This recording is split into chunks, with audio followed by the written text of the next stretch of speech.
Remember those days when we waited for weeks for a letter and reread it over and over again?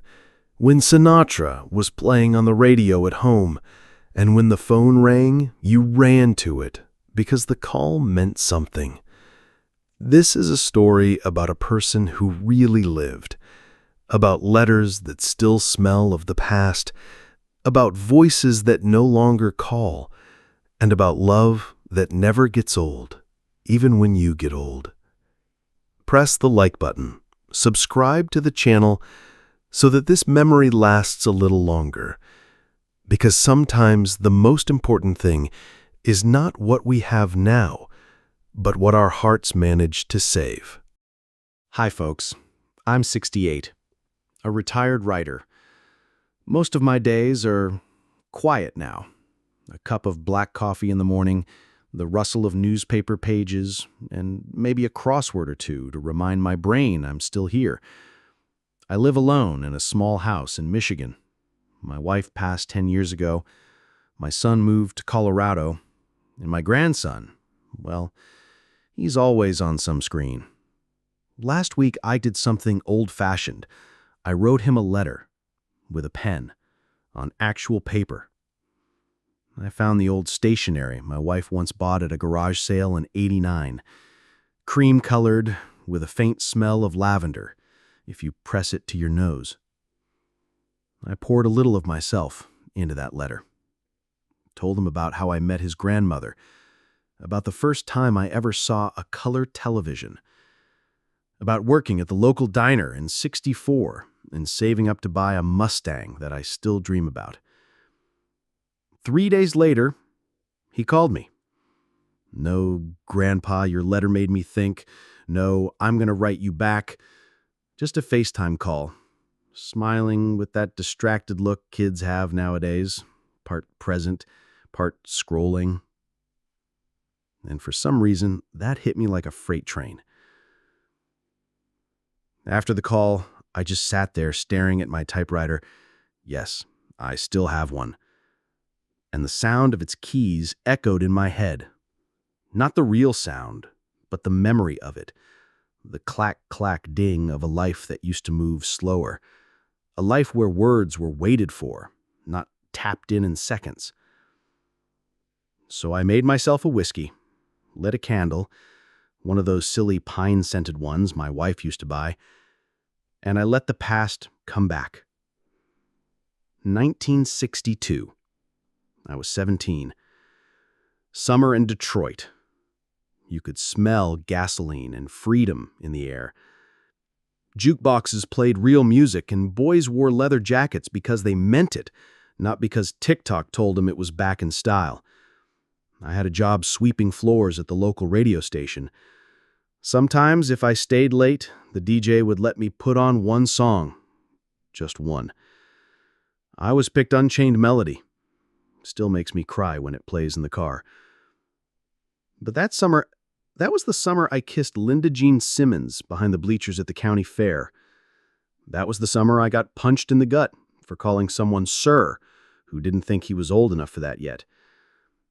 And that was the summer of the blackout, when we sat on the porch in silence, watching the stars blink like they'd finally been unmuted. My grandson doesn't know that world. Hell, most of that world's gone now. But maybe, just maybe, if I keep writing it down, someone will remember it. So here I am, telling you all, because someone should. James W., Michigan. I remember the first time I kissed her. Her name was Darlene, and she wore a cherry red bandana and smelled like peppermint and trouble. It was 1964. I had just turned 18, and the world felt like it was made just for me. Motown on the radio, Elvis on every jukebox, and girls with wide eyes and wilder hearts.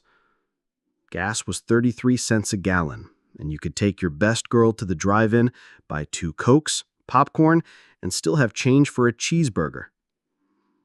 That night, Darlene and I sat in the back of my father's Oldsmobile at the Stardust Drive-In. We watched A Hard Day's Night on the blurry screen, pretending to care, but really just aching to be older, freer, bolder. I still remember the way her hand felt in mine. Warm. Real. Like life hadn't started yet, but was about to explode. And you know what's crazy? Back then, we weren't afraid. Not like now. We weren't afraid of getting old or losing our memories or being forgotten by our kids. Hell, I wasn't even afraid of war, and Vietnam was looming like a storm cloud on the edge of every TV screen. We were alive. We were stupid. We were unstoppable. Now, I lose sleep over whether my grandson knows how to write a damn letter. Whether he even cares about the things that built this country, things that felt earned. That night with Darlene, I thought I'd marry her. She said she'd follow me anywhere. And then, like most things in youth, it burned hot and fast and disappeared like smoke in summer air. Sometimes I wonder where she is. If she still dances to Roy Orbison. If she remembers my hand trembling before that kiss. I told my grandson in the letter, "You'll never understand how wild it felt to be 18 when the world still had secrets." He didn't reply to that line. He just called me and said, "Hey, Gramps, want to FaceTime next week?" FaceTime. What a stupid word. It was the summer of '66, and everything smelled like gasoline, sweat, and the sweet perfume of risk. I had this '59 Thunderbird. Rusted along the edges, but God, that thing growled like a hungry animal. Midnight blue, white leather seats, and a radio that only played if you hit the dashboard just right. She was mine, and so was the road. Back then, boys didn't talk about feelings. We talked through engines, through speed, through the thunder beneath our feet. My best friend Jimmy had a '64 GTO, and more guts than sense. One July night, we stood at the edge of town. Headlights off, engines idling. Highway 41 stretched out like a dare. No lights, just cornfields and the hum of crickets. "You ready to die tonight, old man?" Jimmy grinned. I revved the T-Bird. "Only if I'm first through the gates." We raced, windows down, the wind howling louder than any prayer. Somewhere near mile marker 12, a deer bolted across the road. Jimmy swerved. I didn't. They said I was lucky. They didn't see me puke in the bushes while Jimmy's GTO smoldered in a ditch. Didn't hear me cry like a child when I saw his arm bent the wrong way. He survived, but he walked with a limp after that. And me? I stopped racing, but I didn't stop running. I ran from responsibility, from Darlene, from the truth that speed could never outrun grief. My grandson texted me last week, "Gramps, why do old people always talk about cars?" I didn't reply. How do I tell him that cars were how we screamed when the world wouldn't let us cry? These days, the silence in my garage is louder than any engine. Sometimes I sit in that old Thunderbird. Doesn't run anymore. And I close my eyes. And for a minute, I'm 20 again, chasing death, thinking I'm immortal, stupid enough to believe that heartbreak was a flat tire I could fix. God, I can still feel the wet denim clinging to my legs. It was 1967, and the world was on fire. Vietnam, protests, love that tasted like rebellion. But that night, all that mattered was her, Evelyn. She had that kind of laugh that made waitresses spill coffee and married men check their wedding rings. Hair like dark honey and eyes that said, "I dare you." We just snuck into an outdoor jazz concert in Milwaukee, jumped the fence, fell on our faces, laughed so hard people thought we were drunk. We were drunk, on gin and youth. Then came the rain, a real Midwestern downpour, thick and heavy like it had something to prove. People scattered, instruments scrambled under plastic sheets, but Evelyn, she grabbed my hand and dragged me to the middle of the lawn. "Dance with me, coward!" And I did. Shoes off, mud everywhere, trumpet still blaring behind us. She spun like she'd never known gravity, and I, for the first time, didn't care who was watching. We kissed under that rain, like it was the last night the sky would ever cry. Of course, the cops came. Trespassing, disorderly conduct, public intoxication, the usual menu. Sitting in the back of the squad car, soaking wet and shivering, Evelyn leaned her head on my shoulder. "Worth it," she whispered. And it was. We only lasted 3 months. She moved to San Francisco, wrote me 2 letters, then nothing. But I still remember the thunder, the taste of her lips, and the way she never said goodbye, just disappeared like a storm. Sometimes I wonder what would have happened if I'd followed her. But the truth is, I was always too afraid of the things that moved me most. I could face a car crash at 90 miles per hour, but I couldn't face a woman that made me feel like the earth had stopped spinning. I was 21. And I thought I was invincible. Isn't that how it always starts? It was the 4th of July, 1968. Fireworks were exploding in the sky, and so was my ego. I had just bought a beat-up Triumph motorcycle for $200 from a guy who smelled like turpentine and bad decisions. No license, no helmet, just a leather jacket, a full tank of gas, and that dangerous itch. Let's see how fast this thing can go. I took that bike down an old back road outside Madison. Winding turns, loose gravel, cigarette hanging from my mouth. Then, one turn too sharp. The world flipped, metal screamed. My chest hit the ground before I even realized I was falling. Silence. When I opened my eyes, all I could hear was the cicadas. My hands were bleeding. My knee was a mess of skin and denim. And the Triumph was 10 feet away, upside down, like a failed dare. And you know what the worst part was? Nobody came. No heroic rescue, no crowd, just me, the gravel, and the sickening taste of regret. Until, somehow, Evelyn showed up. I still don't know how she knew. She wasn't even mine anymore. We hadn't spoken in months. But she pulled up in that rusty red Buick, jumped out barefoot, and screamed my name like it was a prayer and a curse all in one. She helped me into the car, cursing me the whole time, wrapped my hands in the scarf she wore around her hair, wiped the blood from my mouth like she hated how much she still loved me. "You idiot," she whispered. "You can't just disappear like that. I wouldn't know how to breathe." I didn't die that day, but I think a part of me wanted to, just to see if anyone would notice. And she did. And somehow, that hurt more than the crash. It was the summer of '72. The air was thick with heat and the smell of cheap perfume and rebellion. I was working nights unloading crates at the Milwaukee docks, hands blistered, back sore. But every Friday, I became someone else.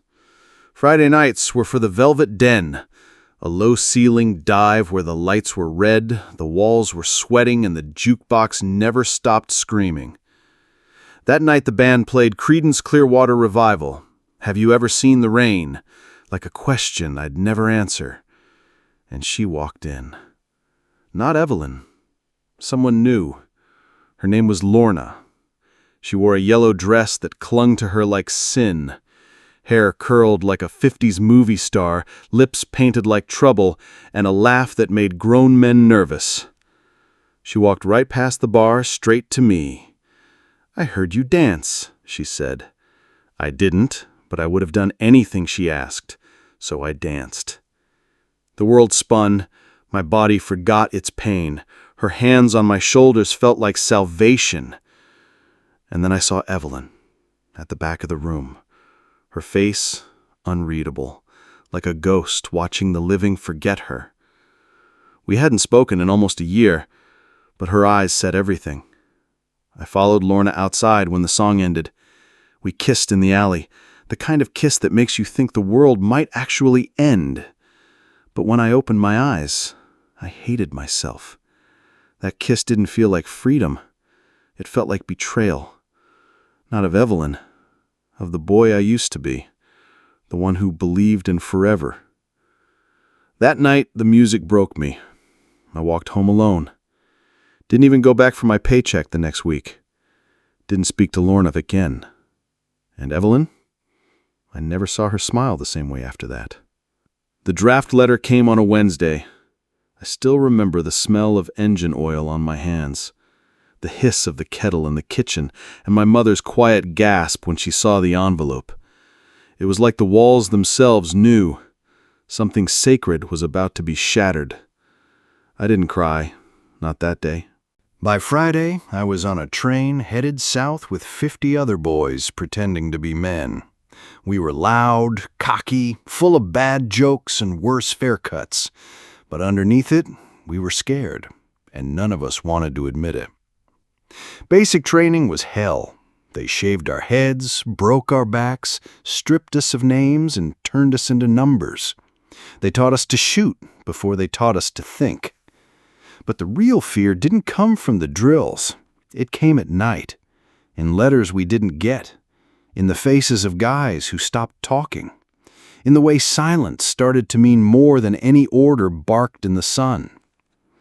I remember a kid named Danny. He was from Ohio. He could play guitar like a dream and said he wanted to open a record store one day. He never made it out of training. One morning he didn't get up. Overdose, they said. Too soft, someone muttered. But I knew. He just didn't see the point anymore. We buried Danny without a song. No one spoke his name after that. And something in me went cold. I started writing to Evelyn again. Not to win her back, just because I needed to remember someone once loved me for more than how straight I could stand in line. Sometimes she wrote back. Sometimes she didn't. And that uncertainty, it became the only thing that felt real. I learned to sleep with one eye open. I learned to lie with a smile. I learned to make bets on football games I didn't care about, just to feel something. But mostly, I learned to forget, because that's what survival looked like. Coming home was supposed to be easy. The train pulled into the station like it always did. The platform still smelled of diesel and popcorn. Not the town. The town looked the same. But I wasn't in it anymore. I was outside of it, looking in through a dusty window no one cared to clean. Tommy and Jack picked me up in a beat-up truck. They laughed too loud, like trying to fill the space between us with sound. We got burgers at Benny's Diner, the same red stools, the same waitress with too much lipstick and too little patience. But my hands shook when I picked up the ketchup bottle, and I flinched when someone dropped a tray. Tommy noticed, said nothing. Jack made some offhand joke about me being too intense now. I forced a smile. That night they took me out to a party. Bonfire, beer, girls dancing barefoot in the dirt. It used to feel like the center of the world. Now it felt like a place built for someone I used to be. Evelyn was there, not alone. She wore that red dress I once bought her at a yard sale for $5 and a promise. The guy beside her had perfect teeth and soft hands. I nodded. She nodded back. It was enough to split me in two. Later, I sat on the hood of Tommy's truck, staring at the stars, wondering how they could look so peaceful while the world kept falling apart. Tommy sat next to me, handed me a beer. "You're different, man." "Yeah. It's not bad, just different." I didn't answer. I couldn't explain that every night I still heard boots in gravel, that every loud laugh sounded like incoming fire, that even now I was scanning the tree line out of habit. I slept on my old bed that night, but the springs were louder than I remembered, and the silence between walls unbearable. I left again before dawn. Left a note. No goodbyes. Because you can't come home to a place where your soul no longer fits. The first thing they don't tell you is how loud silence can be in the desert. You think war is all noise, and it is sometimes. But in between, it's the quiet that breaks you. Our base was a skeleton of tents and steel in a sea of beige nothing. No trees, no shade, no mercy. You wake up with sand in your teeth. You fall asleep with sand in your soul. But it was the heat that got to you first. Like the sun wasn't just burning the sky, it was burning through you. No escape. Even your bones sweated. I met Ruiz there, Puerto Rican, too smart for this war, too loyal to leave it. We shared a tent, a poker deck, missing the Queen of Hearts, and half a bottle of Johnny Walker someone smuggled in a Bible. Ruiz taught me how to sleep with one boot on, how to count the seconds between flares, how to know if someone's lying by the way they blink. "Trust slow, shoot fast," he'd say. He'd hum old Motown songs while cleaning his rifle, like we were still in some backyard in Jersey, not surrounded by men who'd kill us before sunrise. But the worst day? It wasn't the firefight behind Checkpoint Delta. Wasn't the time we lost Langston to a roadside whisper. It was the day Ruiz didn't speak. He just sat there, eyes on the horizon, lips tight, hands still. That was the day we knew. Not every wound bleeds. I hadn't spoken to my son in months. Not because we were angry, but because life gets in the way of love when you let it. I was sitting alone that night. Same chair, same whiskey, same goddamn reruns on the TV, like time was looping, and I'd become just another faded frame in a picture no one looks at anymore. Then the phone rang. Not the cell phone. The phone. That old landline with the curly cord and yellowed buttons. It sounded like 1991 again. I picked it up and heard his voice. Shaky, but young. Not my son. His son. "Hi, Grandpa. It's Ben." My heart stopped. He was calling me about a school project. What was America like when you were young? And suddenly, I was there. God, I could smell the gas from my '68 Mustang, feel the leather jacket tight on my arms, hear the stones bleeding out of the dash as we tore through Route 66 with no seatbelts, no GPS, just hunger in our blood. I told him about drive-in theaters, how you could fall in love in the back seat with nothing but a cola and a slow song. I told him about jukeboxes that cost the dime, about boys who wrote love letters by hand and prayed she'd read it twice. I told him how we believed in forever back then, before the wars, before the silence. Ben listened like I was a prophet. He didn't rush me, didn't check his phone. He just listened. And when I hung up, I cried. Not because I was sad, because for 15 minutes I was alive again, and that scared me more than the war ever did. 2 days after the call, I packed a bag. Not much, just a flannel, my old Polaroid, a notebook, and a flask. I got in the Buick, turned off my phone, and pointed the wheels west, towards a town so small it probably didn't exist on Google Maps anymore. It took 5 hours and 27 years. The lake was still there. Same quiet surface. Same wooden bench with initials carved so deep they looked like time had bled through the wood. JNC. Jesus, I hadn't thought of her in years. Jenny Cole, the girl with auburn hair who smelled like honeysuckle and once told me my crooked teeth made me look real.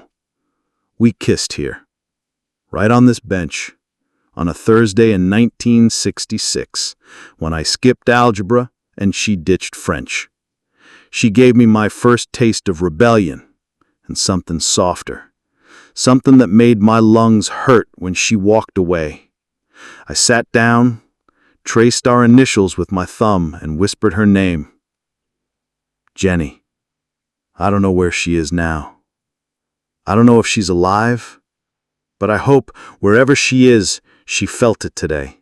That slight ache in the chest when someone remembers you fiercely. I lit a cigarette.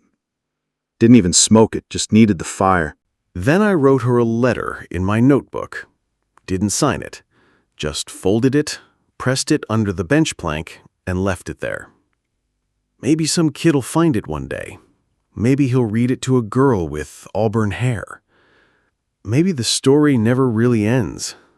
It just shifts hands. There was a time when letters meant everything.